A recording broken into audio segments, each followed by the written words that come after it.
Okay, welcome back to the Atometer YouTube experiment. Hopefully this doesn't go horribly wrong. Today I want to show you guys a repair I did for a friend. So this is a Mossberg 500A 12 gauge. And what had happened, his forend actually broke off the gun while he was doing some shooting. Now you can kind of see what happened where the action bars are normally attached. The action bars usually are connected to an action slide tube assembly. But in this particular model, the action bars were actually just attached to this tiny metal hook. Let's see if we can get it out here. Yeah, that's what his action bar was attached to. And what happened was, you can see where the plastic even broke off the inside of the forend here. I don't know, in my opinion, this is bound to break eventually, especially, you know, with 12 gauges. I'm sorry, not with 12 gauges. With pump shotguns, you're really not supposed to be gentle with the forend. Racking that slide is what ejects your shells. So I don't think it's a matter of when. In my opinion, these are bound to fail eventually. Now, I did a little research and I found that these forends are actually what comes standard on the Maverick 88s. So I guess I'm not sure exactly when or why they started including these forends on some of the Model 500s. But the bottom line is these cheaper parts are definitely included to lower the cost of the gun.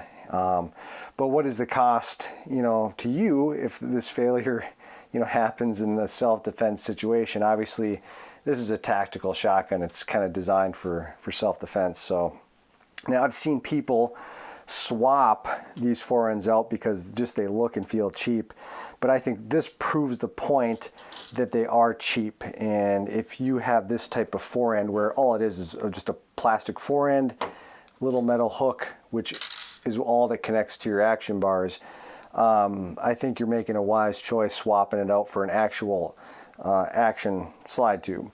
So it should be an actual slide tube assembly, forend nut, and then the forend goes over that slide tube. So that's what it should be. Now, this is what I did to repair it for the customer, and now it's going to be near impossible to break. So I think it's worthwhile to take into account what goes into a gun to lower the price point, especially a gun you're buying specifically for self-defense. You know, it turns out that cheap things do break, and so do yourself a favor and spend a little extra money, do just a little homework and research, and make sure what you're getting is a quality product.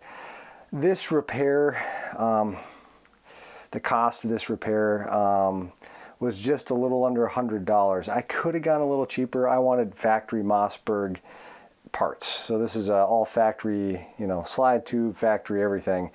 And then one thing I found with some of the Mossberg parts is the availability. Mossberg, I think, is the Mossberg shotgun, the 500s, the 590s. They are, I think, the top selling shotgun in the United States. I'm not sure, don't quote me on that. So a lot of people are looking for parts, so sometimes things are out of stock.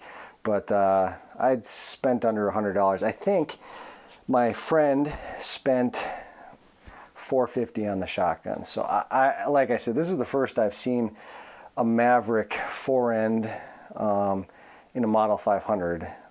So if you guys have any experience with this, you know, post it in the comments. This is the first time I've run into this on a Mossberg pump. So I'm sorry, a Mossberg 500 pump.